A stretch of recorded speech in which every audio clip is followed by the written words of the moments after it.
Korvax's jaw regenerated for the third time in 8 seconds, and the arena medics were screaming into their comms that human biology made no evolutionary sense.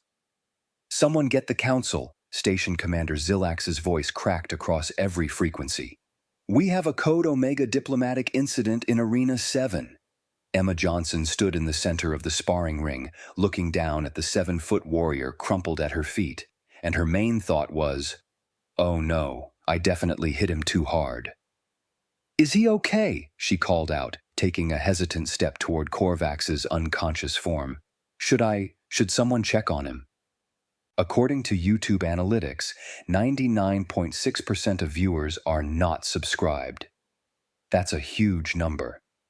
By subscribing the channel that is completely free, you'll help support the channel and never miss fresh content. The entire observation deck had gone silent.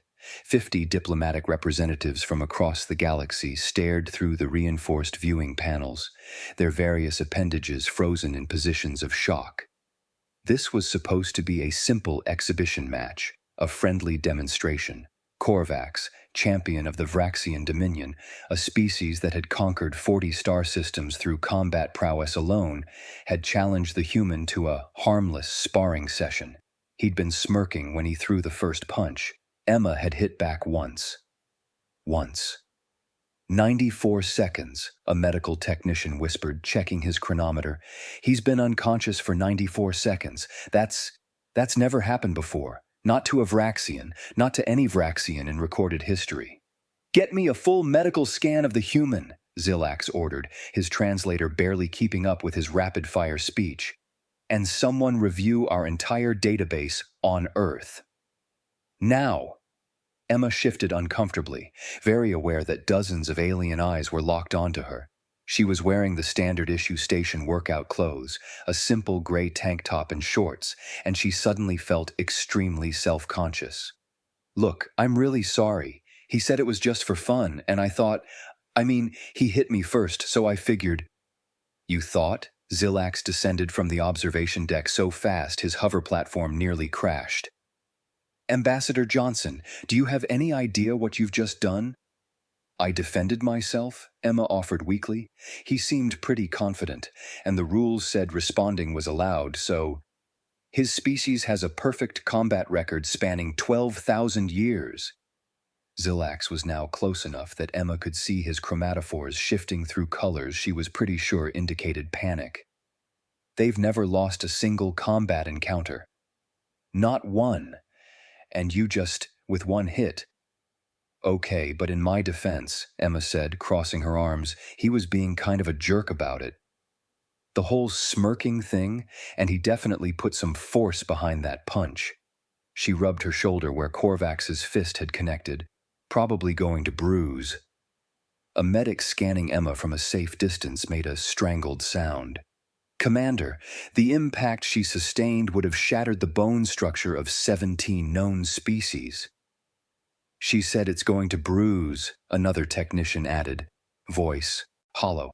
"Wait, seriously?" Emma looked at her shoulder, then at the medics. "Is everyone here, super fragile? Because that punch wasn't even that hard." On the arena floor, Korvax groaned, every head turned. "He's waking up," someone shouted. Korvax's eyes opened slowly, unfocused. His jaw, finally staying in one piece, worked soundlessly for a moment. Then, in a voice that sounded genuinely confused, What year is it?" The medics swarmed him. Emma covered her mouth with her hand. "Oh my God, did I give him a concussion?" "Vraxians don't get concussions," one of the medics shouted back. "Their cranial structure has triple redundant neural pathways specifically evolved to prevent..." He stopped, staring at his scanner. "By the void, he has a concussion. A severe one. How is this possible?" Zilax rounded on Emma. "What kind of combat training do you have? Special forces, genetic enhancement, illegal augmentation?" "I'm an elementary school teacher," Emma said. Silence. "You're a what?" "I teach second grade, 7-year-olds. Reading, math, basic science." Emma trailed off as every alien in the vicinity stared at her. "What?" "It's a perfectly normal job." Show me her file, Zilax demanded. Now.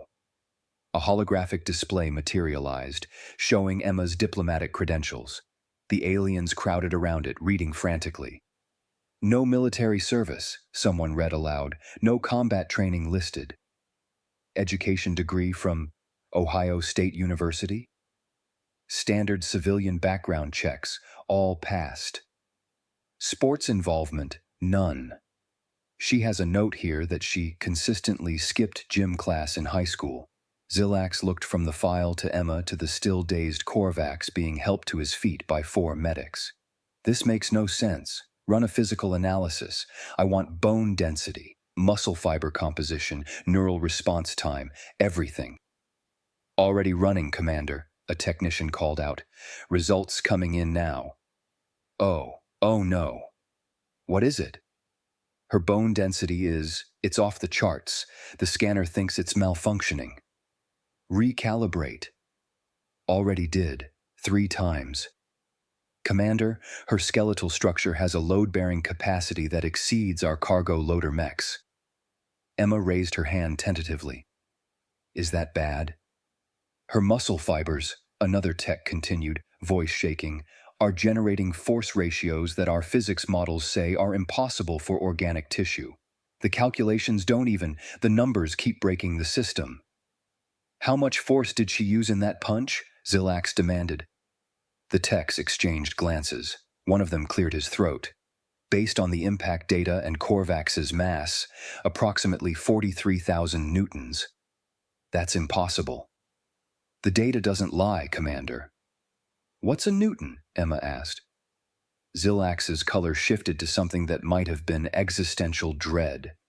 It's a unit of force. For context, Ambassador, a Vraxian warrior's maximum punch force is approximately 8,000 newtons. You hit him with 5 times that strength. Oh, Emma bit her lip. So, I should probably mention I pulled my punch, right? Because he seemed nice aside from the arrogance thing, and I didn't want to actually hurt him. Every scanner in the room started alarming simultaneously. She what? Zilax looked ready to molt on the spot. You pulled it? The lead medic sounded faint. By how much? Emma shrugged. I don't know. Maybe 60, 70%? I just sort of didn't put my whole body into it. It was supposed to be friendly. Calculate her maximum force output, Zilax ordered grimly. The technicians worked in frantic silence. Finally, if she didn't pull the punch, we're estimating somewhere between 140 to 170,000 newtons. That's antimatter weapon levels, someone whispered. That's extinction event levels for most species, someone else corrected. Across the arena, Korvax had finally struggled to his feet, supported by 6 medics. His eyes found Emma, and he straightened with visible effort. Human, he said, his translator rendering his words with a strange echo. That was incredible. What training regimen do your warriors follow? I must know. Oh, I'm not a warrior, Emma said quickly. I already told them. I teach kids, little kids, like they're this tall. She held her hand at waist height. Korvax swayed. A medic caught him. The younglings of your species, he said slowly. How do they train? What combat skills do you teach them? Mainly, I try to teach them to share crayons and not eat glue, Emma said. Oh, and basic addition. We're working on counting to 100. But the physical training, we have recess, they play on monkey bars and stuff, run around, play tag. Emma paused. Is this important somehow? Zilax had pulled up another holoscreen and was scrolling through data with increasing horror. Pull up every human interaction in the Galactic database, every single one, and recalculate the threat assessments. Commander, that's going to take. Do it now, the text scattered. Within minutes, holoscreens filled the arena, showing various human encounters throughout known space. Here, human dock worker loading cargo crates. Those crates are rated for mechanical lifters only. This footage, human colonist carrying supplies rated at 400 kilograms. Standard load, no assistance. Human emergency responder breaking through collapsed structure. The door was solid durasteel. Oh, void, someone breathed. The humans have been holding back. In every recorded interaction. Every single one. Zilax pulled up Earth's planetary data. His colors flickered wildly. Gravitational force, 9.8 meters per second squared. That's more than double station standard, a tech said. This station operates at 4.2 meters per second squared because that's the galactic average, Zilax continued, voice dead. Humans evolved in conditions that are 2.3 times what we consider normal. Emma nodded. Yeah, the low gravity here is actually really nice, makes moving around easier. I've been sleeping better too. She thinks this is low gravity, someone said. What's the atmospheric composition of Earth? Another tech asked, pulling data. Oxygen, 21%, nitrogen, 78%. That oxygen level is toxic to most species. Humans breathe it constantly. Pull up survival statistics, Zilax ordered. Human survival rates in everything. Environmental hazards, medical emergencies, combat situations. The data populated. The observation deck went completely silent. They survive in temperature ranges that span 200 degrees. Radiation exposure that would kill Vraxians in hours, they endure for years. Pressure changes that would rupture our organs, they just adapt. Their immune systems fight off diseases that don't even exist on other worlds yet. Look at this, human recreational activities. They intentionally jump off high places for fun, with only fabric to slow their fall.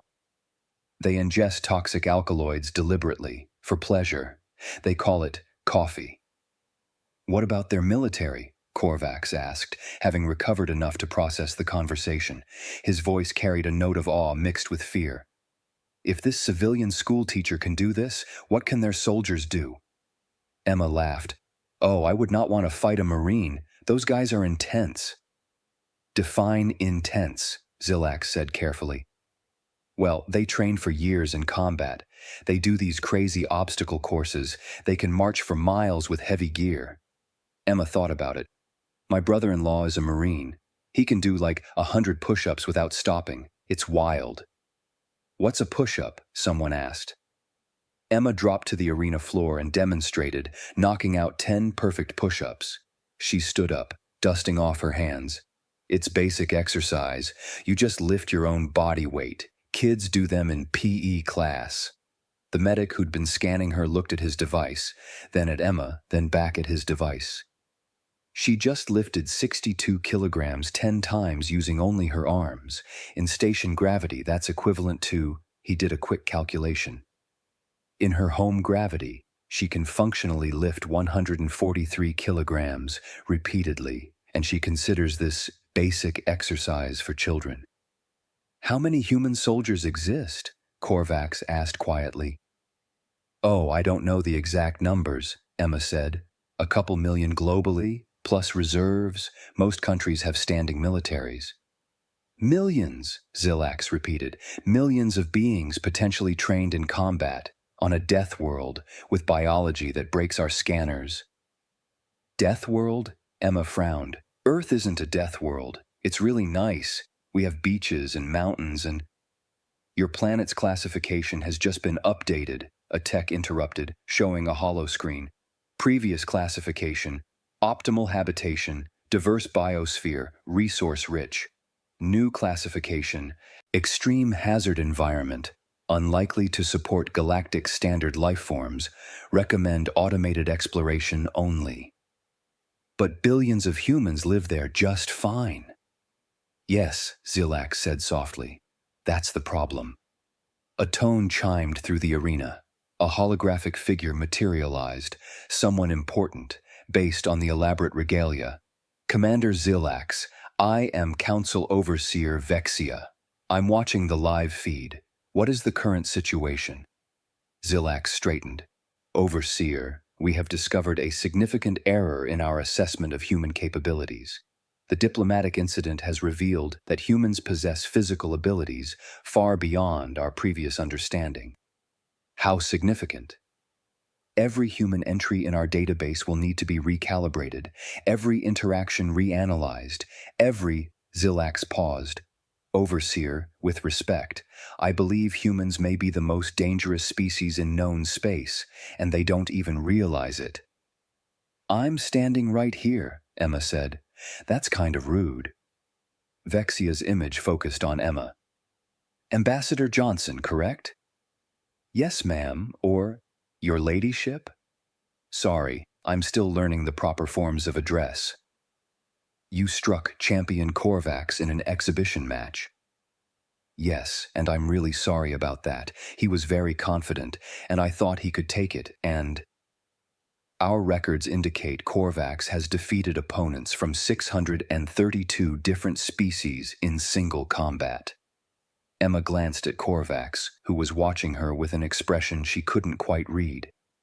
That's impressive? You defeated him with a single strike that you admit was significantly restrained. I mean, I didn't want to hurt him. Ambassador Johnson, Vexia interrupted, what would have happened if you had not restrained yourself? Emma considered this. Honestly, he probably would have died. At least that's what would happen with another human. I'm not sure about Vraxian anatomy, but that amount of force to the head usually— She trailed off, seeing the expressions around her. Usually kills, Zilax finished.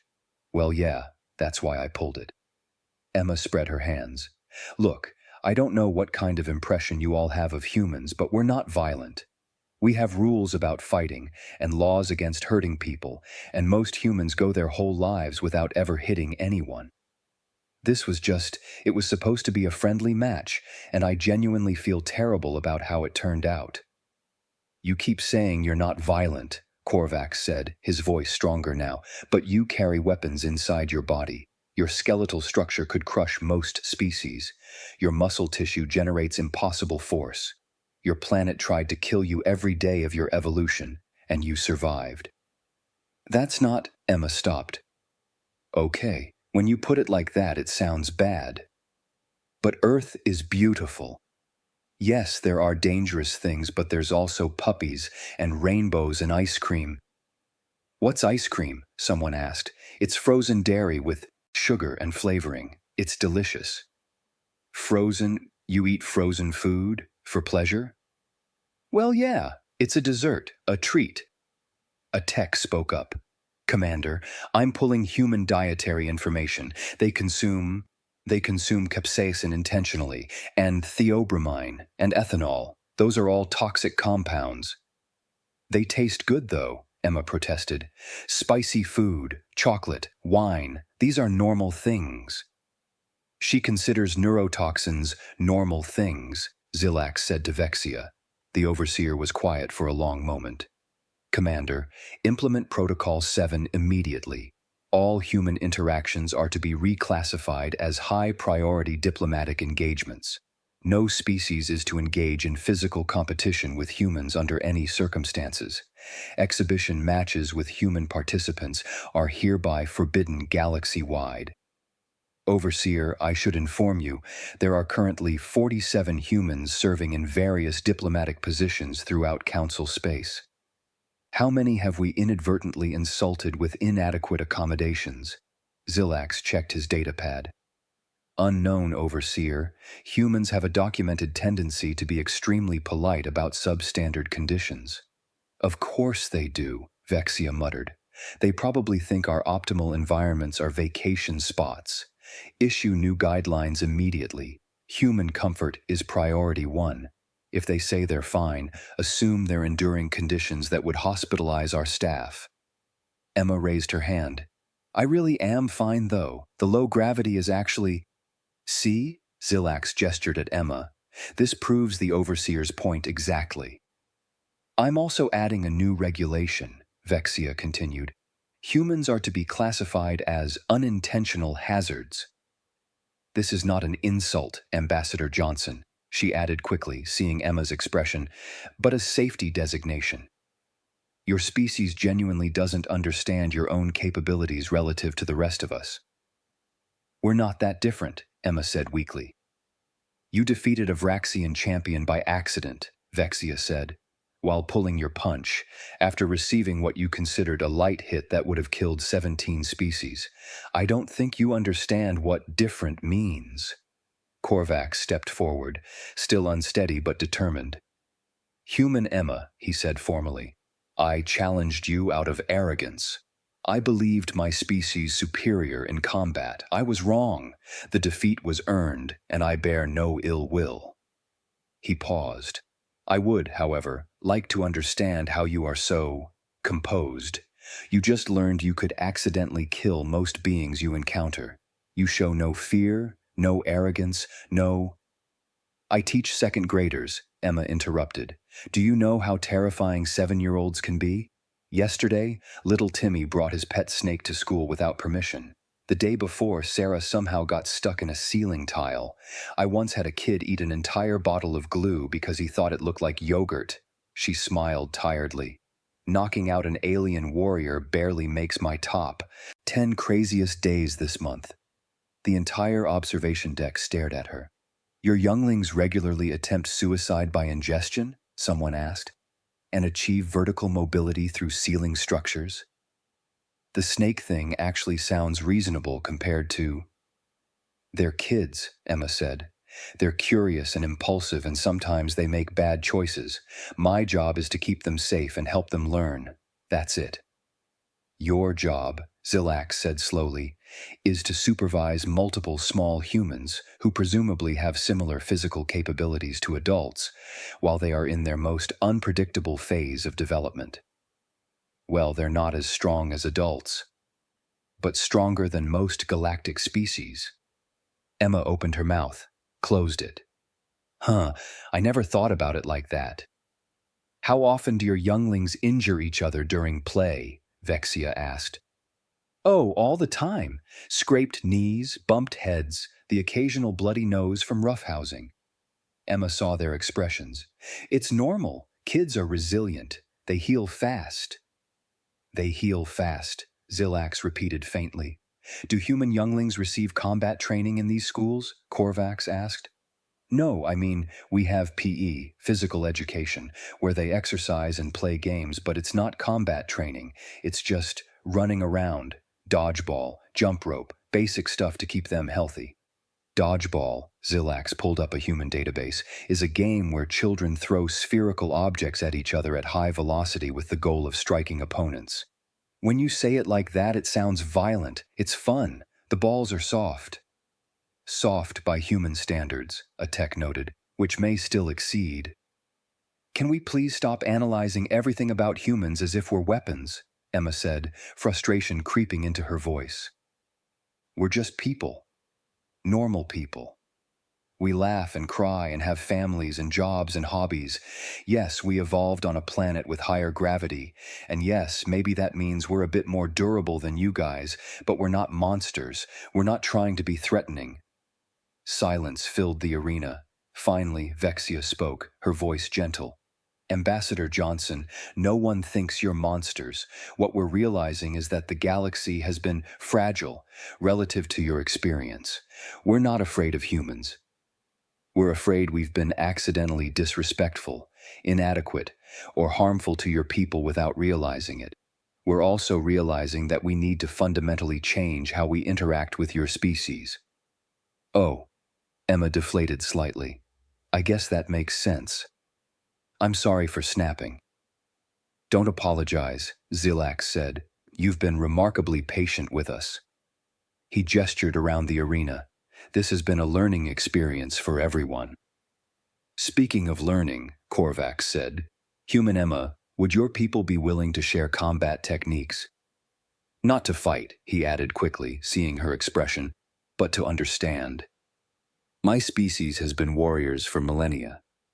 We thought we knew strength. You've shown us we were children playing at war. Emma considered this. I'm not a fighter, so I'm probably not the best person to ask, but humans like sharing knowledge. I'm sure there are people who'd be happy to do cultural exchanges, teach martial arts, that kind of thing, as long as it's respectful and safe. We'll establish proper protocols, Vexia assured her, carefully supervised, with extensive safety measures. Maybe start with videos instead of in-person demonstrations, Emma suggested, at least until everyone's comfortable. A wise suggestion, a tone chimed. Someone's personal calm. Zilax checked his device and his colors shifted to something that might have been exasperation. There's a situation in the station commissary. Apparently, a human diplomat shared food from Earth with several council members. Oh no, Emma said. What did they share? Something called hot sauce? Emma covered her face with her hands. Oh God, how bad is it? 3 species representatives are in medical. 2 are experiencing what they describe as mouth fire. Another is convinced they've been poisoned. Hot sauce isn't poison, Emma protested. It's just peppers, capsaicin, which you've already established is a neurotoxin to most species, Zilax pointed out. I need to go apologize, don't I? That would be appreciated, yes. Emma started toward the arena exit, then paused and turned back to Korvax. Hey, for what it's worth. That was a good punch you landed. Solid technique. I'm sure you're an amazing warrior. Korvax's translator rendered what might have been a laugh. I've been knocked unconscious by a childminder who pulled her punch. I think my ego can survive one more blow, metaphorically speaking. I really am sorry about the whole thing. Don't be. I learned humility today. That's valuable. He paused, though I may need several cycles to recover from this headache. Do you guys have aspirin here, or like an ice pack? What's aspirin? It's a pain reliever. Basic medicine. You take it for headaches, muscle aches, inflammation. The medics exchanged glances. One checked his database. It's made from salicylic acid. That's corrosive to most biological tissues. You eat corrosives for pain relief? Another asked. It's not corrosive to humans. It helps. Adding it to the list, a tech muttered, updating a datapad. Emma sighed. You know what? I'm just going to stop explaining human things. Clearly everything we do sounds terrifying. Not terrifying, Vexia said. Enlightening. We're learning, Ambassador. That's the point of diplomatic exchange. She paused. Though perhaps we should establish a human liaison specifically for food and medicine safety, before someone else tries your hot sauce. That's probably a good idea, Emma admitted. As she left the arena, Emma could hear the various aliens behind her already discussing new protocols, safety regulations, and the fascinating horror of human biology. She pulled out her personal comm and started composing a message to her best friend back on Earth. Hey, Sarah, you're not going to believe the day I've had. Remember that alien who challenged me to a friendly sparring match? Yeah, I might have accidentally started a diplomatic incident. Also, everyone here thinks Earth is a death world and humans are walking weapons. Tuesday night drinks are going to be very interesting this week. She hit send and headed toward the commissary, where apparently hot sauce was causing an intergalactic medical emergency. Just another Tuesday, really. Behind her, in the arena, Korvax accepted another scan from the medics, while dozens of diplomatic representatives frantically rewrote their understanding of humanity. So, one junior diplomat asked Zilax quietly, "What do we do now?" The commander watched Emma's retreating figure, this small, friendly human who'd casually shattered their strongest warrior and genuinely felt bad about it.